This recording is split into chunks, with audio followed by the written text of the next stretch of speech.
I'm back again. Welcome. And he's been having some adventures in Zambia.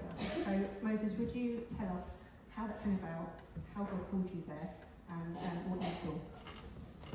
Okay, so it was probably about a year ago. So I was working, comfortable in my job, working long weeks, and I thought, I've made it. This is where I'm comfortable, getting money in, ready to save for a house, start doing all this stuff. And then I kind of just feel this kind of pressure, and then I realised that what I'm doing is not honouring God. Like, I made work my God, and I kind of turned from Him a bit. So I felt this, I don't know, kind of a wrestle inside me, but just kept going. And then I spent some time staying with some friends, and they were telling me about how they were on mission in China. And I was like, oh, sounds nice, but I don't want to go abroad. But I saw myself doing that. And then I got a message from my brother, like, oh, just out of the blue, nothing prophetic. But have you ever thought of going on a mission trip, maybe a YWAM? And I was like, no. And then again, like there's people that say, well, they had a guest, and he was from America, and he was staying, and he was like, oh yeah, like telling me all about this amazing stuff we've done on mission. I was like, okay, like everywhere I turn, I was kind of saying mission, and it's like, okay, I'll listen. So I was kind of praying into it, and I really felt God saying to quit my job and wait on Him. So I've never quit a job because that's a bit scary because I was going well. So I left my job. I paid 6 months rent to my parents where I was living, and I was waiting on God. And it was a really difficult time because I was like, I'm not doing anything here.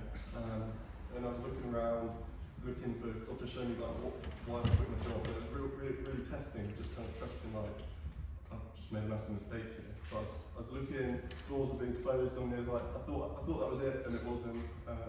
And then I got given a flyer to this mission trip in Zambia. So I really don't want to go to Africa. But it started the day after like my rent ran out. So I was like, oh, okay. So yeah, but like the more I fought against going, the more I knew it was right. It was like, why is this such a wrestle? Like, I know it's God, and then that's just me being reluctant. So I was like, I gave in, I applied. It was a bit tricky, my application and stuff, but you know, I knew I was meant to be there, so I did everything I could, and I got accepted. And then, yeah, that's how I found myself in that position. So what happened when you got there? So yeah, getting there, it was kind of, I've never been on a plane before, I've never been abroad, so I was really nervous because it was a big deal, and I was kind of praying about the whole travel thing because that was a scary bit for me, and like a massive answer to prayer was that someone Sophie knew happened to be going to Zambia on the same 2 flights as me, so they were just there in the background watching over me. It was a massive answer to prayer, and they knew the people running the course I was going on, so I met them at the airport, and yeah, that's how I got there, and it was all, I knew God was in it all the way, and then in Zambia, that was where I had a 5-month mission discipleship training school. So the first 3 months is a lecture phase where we learn about God, so their main kind of mission focus is to know God and make Him known. So it was the first 3 months we had speakers from different parts of the world, and we would learn about the Lordship of Christ, spiritual warfare, healing, learn about the African culture, and we had different duties and stuff. We were living in like these little tent buildings, like with a brick wall about that high, and then a big kind of tent over the top. Unfortunately, we did have toilets, so it's like actual toilets, which was a lot better than I thought. But yeah, so that was kind of lecture phase, learn about it, and then we prepared, like we had to plan our own like outreach. So it was kind of deciding where, like praying into where God was calling us, and there was lots of intercession and where did He want us. So for the outreach, that was 2 months, and we went into villages. So we trained villagers how to do like life groups and stuff. So we kind of explained how they could support one another, and like the people in their villages that they would reject, to kind of include them and teach them about Jesus and stuff. So that was living in tents, and the toilets were holes in the floor. So that was quite a difficult part of it. Then we did like school missions. So we'd go from school to school doing their assemblies with like loads of children. Some of them were quite like didn't want to hear, so it was a bit difficult. It was, we could just feel God kind of like encouraging us when things went badly. It was like actually like God's in it with us and He's doing what He wants to do in these situations. And like an incredible moment we saw, we were at a healing ministry in a village, like in the middle of nowhere again. And there was this little paralysed boy who'd never walked. Like he was paralysed since 2 weeks old. Like his legs and arms were all bent, and he was just on the floor, and his brother had to carry him there.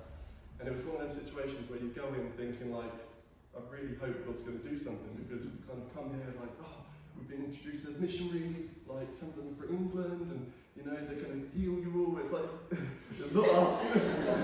it's God that's doing this, and we, you know, like we believe we've been called here, and we're praying that God's able to move. You know, that we're able to let God move through us in this situation and stuff. So we're praying with this kid, and it was kind of like we weren't seeing much, but we wanted to show him love again, because in their culture it's sometimes these people are ignored or shunned or whatever. So it was kind of just showing him love and showing him God's love and spending time with him, getting to know him and stuff.